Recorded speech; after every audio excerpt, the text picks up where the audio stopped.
Hi, my name is Chrissy Felmuth, and I am an organizer with the IATSE, specifically focused on helping people in video games to form unions. And today I'm going to be talking to you about motion capture and how it fits in with already covered IATSE crafts and their work. Motion capture is also known as mocap, and I might abbreviate it a few times during this video, but it is the process of recording the movement of objects or people. It's been used not only in film and television, but in robots, in the military, in sports, and even in the medical field.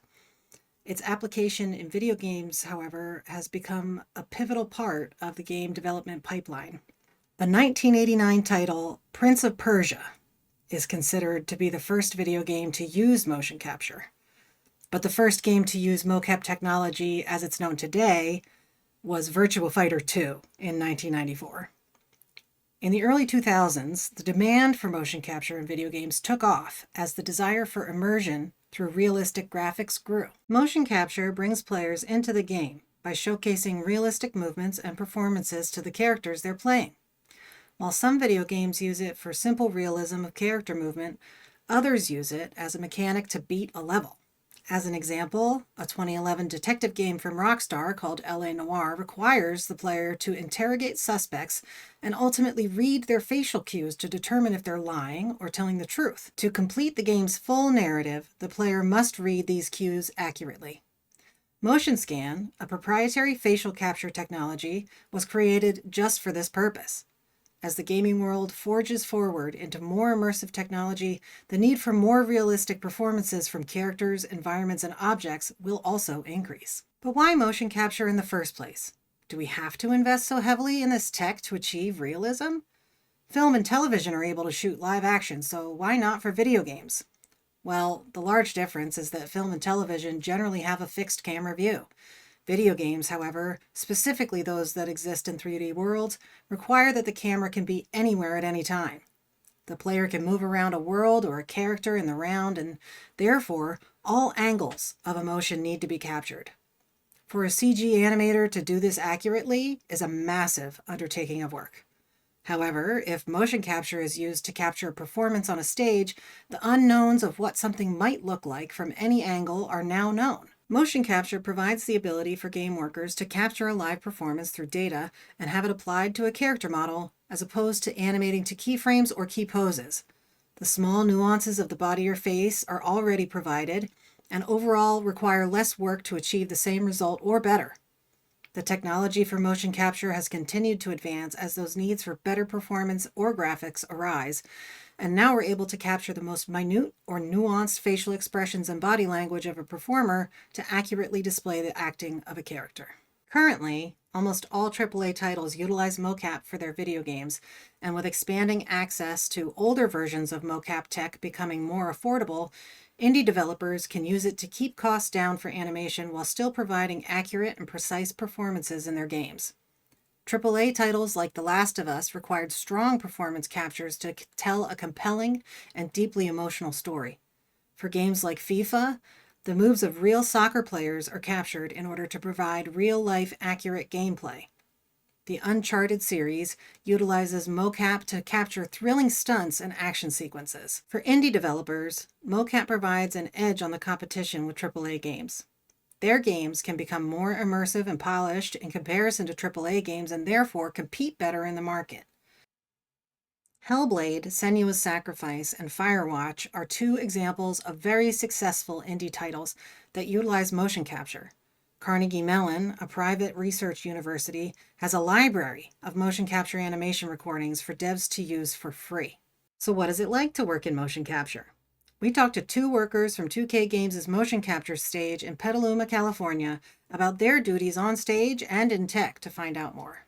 My name is Calvin Willantis. I've been working in the game industry for 6 or 7 years now. I am a senior motion capture tools engineer at 2K, which means I write code for tools that are used internally by our motion capture studio. Before that, I was a mobile and front end developer for a casino gaming company. I'm Connor Redbeck. I'm a 2K mocap stage technician. So basically handle anything that is required for the actual capture of performers in a motion capture setting on a motion capture stage. I've been working games for 2 years now, games specifically. And then before that, I worked at Braun Studios, which was a live action film company that dipped its toe into virtual production.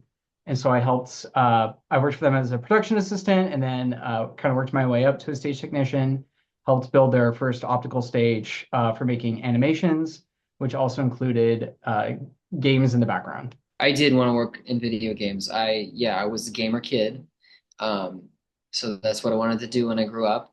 So I went to college. I went to UC Santa Cruz for video game design and got that degree. And it's the computer science video game design. So it was like sort of a computer science foundation with a leaning towards video games. And that degree and the skills I learned there helped me out a lot. And I got an internship that turned into a job with the casino slash mobile gaming company. And then the experience I built there, I managed to, a recruiter reached out to me for the 2K gig, and I thought, sounds awesome. I never had a super specific vision of what I wanted to do in the games industry, but I'm happy to be here. Definitely know I always want to work in entertainment. My focus was on theater, and I went to school for theater at DePaul University. And then upon graduating, I determined that it was probably financially more stable to move to film and TV, which had always been an interest of mine and kind of a goal, career goal. And so that's what I did. I moved to LA, and then I got this job with Braun Studios, which kind of opened my eyes to virtual production and the power of that medium, and how fascinating the bridge was that it created between live performance and translating that to a digital world. So I found that endlessly fascinating, and also an industry with tech that was constantly advancing and something I knew I wanted to be a part of. Definitely made my way to 2K and invested in gaming. So the motion capture studio is a shared service. It can be used by all of the developers at 2K. So we people will ask me often, what games have you worked on? And I'm kind of like, well, all of them. Pretty much any game that 2K is working on that wants realistic animation will utilize the motion capture studio. So my work, I think of it as the motion capture studio is like a factory. My job is to increase the efficiency of that factory. So I work on writing code and implementing different types of software within the studio. I work hybrid. So sometimes if I'm just working on like code or online things, I can do that at home. But also we do operate a lot like a film studio. So there is often a need to go out and physically set up machines in a server room or on the stage. It also helps to be an office. Just we kind of do like essentially IT help desk for people of like they can't install our tools or they're having XYZ issue with their computer. We just go help them with that. Yeah, it's pretty cool. I work, generally 40 hours a week. I get a lot of variety in the projects I work on, and I get to learn a lot of new things. Yeah, I mean, the usual day always depends on if we have a shoot, how far away it is, if we're prepping, are we shooting that day? Or is it just a dark day in which we would do R&D? But on a typical shoot day, my role especially is first AD. So I I'm concerned with the operation of all of our equipment and our team to capture the best data possible for our clients, which in this case are game developers. Um, uh, Day to day is mostly preparing for shoots like this, whether it be suits, getting marker boards ready for like the actual markers that go on the actors to capture their data, or prop prep and normal administrative things that go along with that preparation. But a lot of it is my job is mostly concerned with our capture technology. We use, like OptiTrack Motive. So it's keeping up to date on that software and making sure it's running smoothly and efficiently, and that we're able to get the best possible coverage in our volume for data. But yeah, day in out, it's a lot of everyone is kind of their own little cog of the machine, and because of how great our team is, we can kind of swap around, and one day I might be doing running the cap itself, the capture machine, which is kind of the powerhouse for capturing the props and the performers, or it could be QA. QA is essential, in which we're taking in the data and either analyzing it or editing it to make sure that it's the cleanest and most high fidelity. Um, or even just working the floor, something as simple as moving around cameras, any lighting that might need to be moved, or assisting capturing sound, face, especially. So yeah, there's a lot of different roles that a stage technician might occupy on a given day. I can't really speak to that because I've never worked in motion capture and film, but I think it's more or less the same idea. You can get really incredible human performance. It's just the quality. Like you just really get like you're taking the power of like someone's cinematic performance that you would see in a movie or if you go to live theater. And our technology is really incredible. It's able to capture all the fine details of that and put that emotion into the games. I mean, I've been playing games for 20 years, I think. And when I was growing up, I felt like the human element wasn't quite there yet. Like a lot, like the faces looked kind of stiff and like they genuinely didn't. I felt like at the time companies weren't investing in like voice acting and dialogue. And now with games like I think in particular one that really was groundbreaking is The Last of Us, where you get I think the same level of like emotional impact with real actors into games, and it would be really difficult to do that without performance capture. And then also a big part of what we do is sports. So I don't know as much about sports games because I don't actually play them, but it's body fidelity, right? Because I think the goal with our sports simulators is they're the simulators, so you're trying to get as realistic an experience as possible. In a game like basketball, there's a lot of complex movements, fast movements with your whole body, so we're able to capture all the little fine details of that. So in a word, it's quality. It's that you're able to get incredible quality and realism. I think it's essential, and like I wouldn't be doing it if I didn't feel like it was critical. Motion capture is it's not really a nascent technology. It's been around for decades, but I think there's been a dramatic focus on it over the last few years because of how much time it saves trying to develop animations for games. I don't have the exact date on the time there, but instead of doing keyframe animations, you could have a performer go out to your stage, and it doesn't have to be. I think one of our volumes is like 140 cameras, or 140, but you could have a much smaller volume. You could just have a few people, and you can get as much data as you possibly could need to develop a game. So it's cheap, and in many ways it's reliable, but also it gives you really fluid and natural movements. But beyond that, just the efficiency and the amount of time that it saves, I think motion capture is something that we will start to see pop up in people's homes. So whether that be, like markerless mocap with AI, or even if people have motion capture cameras in front of them, like I do with the Zoom camera, it will be a way for people to bring themselves into a virtual world. And especially as VR is developed more and more, even AR, that will become an essential tool that individuals have to interact with their virtual lives. I imagine in a few years that there will be some amazing markerless mocap system that can capture your upper body. So then you don't need like silly Vive controllers or anything like that. It's all captured for you. It's very fluid. I think I just believe in it as a concept. So for me, I've had very positive experience at 2K. I had, great relationships with my managers who I could see. Coming back to the question of gratitude, I am grateful to them personally. They've taught me a lot and extended a lot of opportunities to me. And overall, I've been treated very well. I know other people who haven't been treated as well. I just feel like whether you're satisfied in your job or not, you should have someone in your corner for when you do have a problem, because as it stands, we're all at will employees. There's no one who's incentivized to go to bat for you, no one who can provide you any kind of protection. And it's just sort of common sense that people should form these networks to look out for each other. I don't consider it, a militant or like active aggression towards management. I think it's just a recognition of the shape of our society. And you're just recognizing your mutual interest with people and looking out for each other. I don't know. It's kind of like having a go bag or an emergency fund in your house. It's not because you think there's going to be an earthquake tomorrow, it's because you should be prepared and take advantage of the advantages that you have. The industry is rapidly expanding and has done so for the past few decades. And it is very reminiscent of film in its early days before, someone said that you need to have, labor law and you need to give people what they're worth.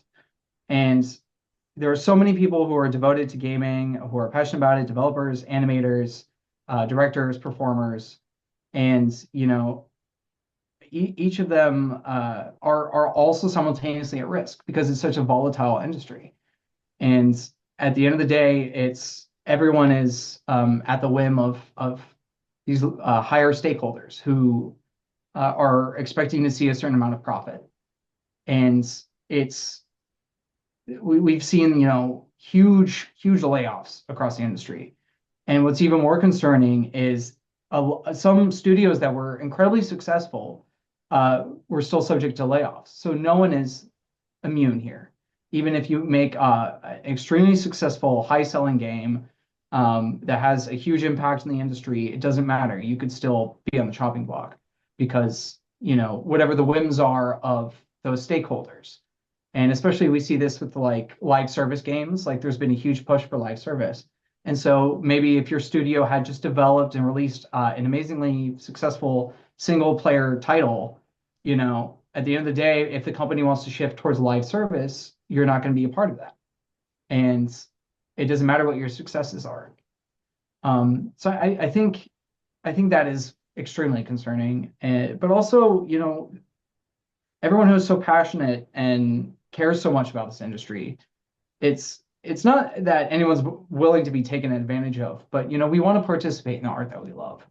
And unfortunately, I think when it comes to money, it's very easy to take advantage of that passion and that care. It really varied from person to person. I think for the most part, it seemed like most people had just this idea had never occurred to them. Like most of the people I talked to had never thought of forming a union, didn't really know much about what unions are. It had never occurred to them that a union could be for them. So we kind of just needed to explain the concept, and most people were on board really quickly, not everyone. Yeah, I mean the main selling points we gave were job security and wages, equalizing wages and bringing up the floor. It was easier than I expected. I was involved from the organizing efforts pretty early on. And part of the reason for that was I had always seen that our studio already kind of had a strong community, and I felt like people already trusted each other a lot, and we just had to spread this idea within it, and people trusted each other enough to that they were willing to take risks like that. So that would be, I think it would be more challenging if you work somewhere where people didn't already trust each other. That would probably be the first step, is building that. But I do think that this effort has deepened the trust and the community. It was actually very easy, I will say. And I came into it a little later than other members, but I still think there was a lot of legwork to be done. Everyone was able to acknowledge the issues that we were all suffering from. And even if individuals did not have issues with pay or benefits or anything like that, they could recognize that someone at the studio was and is. And that number is a lot higher than we would like it to be. But also beyond that, just the way that we interact with management and the way that we're treated as a workhorse, it was not difficult to convince people that there was an issue. I think what was most difficult in organizing was explaining how a union would benefit us and what a union is. And I think it is kind of an innocuous term. And most people, when they think of a union, either they, reference what they've read in the news, which is not always positive, or it's kind of like just something that people did decades ago when they didn't have workers' rights. And that now that we have workers' rights, what good is a union? See, I think the most difficult part was really explaining what a union is and how it will benefit people to be able to advocate for themselves. One thing I would start with, there is this common assumption that was taught to me in college, and it seems to hold true for most people you will talk to in the games industry, is that you have to take a low paying gig to get a foot in the door. That was true for me. So my first job I mentioned, I was making minimum wage. They actually, when I started on the internship, they offered me less than minimum wage, and I told them that's not legal. Um, so yeah, I was doing game programming, which is has a fairly high ceiling for what you can get paid, but I was making minimum wage doing that for 2 years, and that allowed me to build up the resume to get to this job.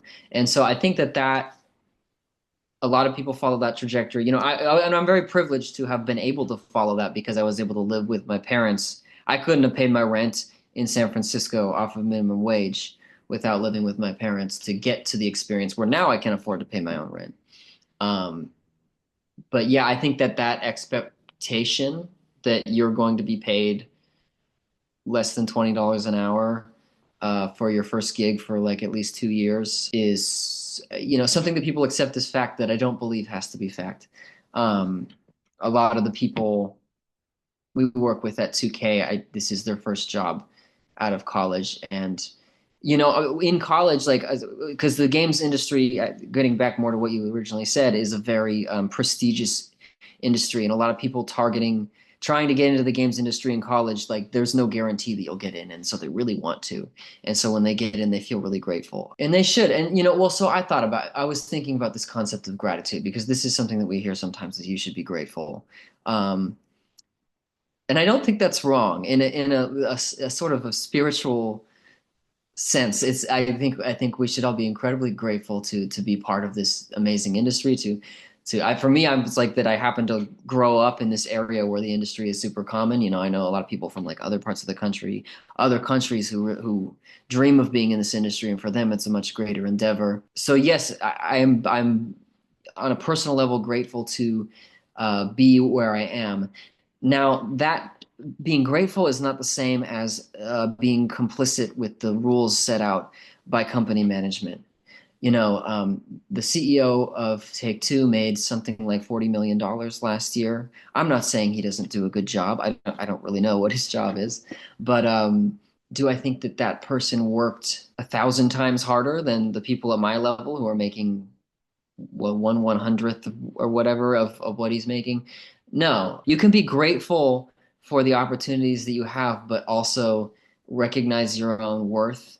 And I guess the way I see it is everyone at the company should be grateful, not just the people at the bottom who don't get to make the rules. I think that everyone who's involved should have a say in how the company operates. You're discovering the power that you have. You're not really taking it away. Like, you wouldn't be able to leverage the power of collective bargaining if you weren't inherently valuable to the company. Think about what you want and what makes sense for your life and to live your life and what you need to have good work-life balance, to have enough money to pay your bills, to have enough money to do your hobbies, to save. Um, if you are immune from layoffs, if you're able to tell management these things and ask for more and expect to receive it, if you're unsure the answer to any of those things, I think you need to look within and see what kind of power you really have at your job. Or if you go in every day and that you hope to still go in, and if you're happy to receive what you receive and you don't need anything more. And I just don't think that's the case, especially with inflation the way that it is, the cost of living going up, because management, in their eyes, they don't owe you anything. And you, especially if you're passionate about something, you give your 110%. I think you have to ask yourself, do you value what you do? Do you see that value in the actions of management? And also just talk to your coworkers. I think that's the start of organizing and the beginnings of a union is talking to people and understanding their concerns. Because I I was fairly new to 2K. I've been here for a little over a year now. Um, and I had just negotiated for everything that I have, for my benefits, for my pay. And so I was happy with the package that I have. But, hearing the stories of my coworkers and their anecdotes, it was very clear that there was an issue um, much larger than myself that also got in the way of what we were passionate about. And I think if you also really care about what you love, we make these things as a team. It's never just one person. So you talk to your coworkers and really understand where everyone's coming from, and come at it with a place of empathy, and um, don't be afraid of any unintended consequences. You know, this is your life, and it's time to claim it. Do it now. We got you. Like, I think that's another thing too, is like I'm very interested in building networks between people organizing in games and beyond the games industry as well. Like for me, that's what it's about, is building an organization of people, right? Of workers, right? We could get Marxist about it. Like, I think that our society should function in a way that takes care of people, rather than just optimizing everything for profit. Um, so yeah, let's reach out, build networks across unions too. You know, we have a lot of colleagues organizing with CWA. We're organizing with IATSE. I say we're all one big working class family. Let's strategize and organize and do it. Noting how valuable an asset motion capture is to the game development pipeline, many large AAA studios have their own motion capture stages and technology that they use to make their titles.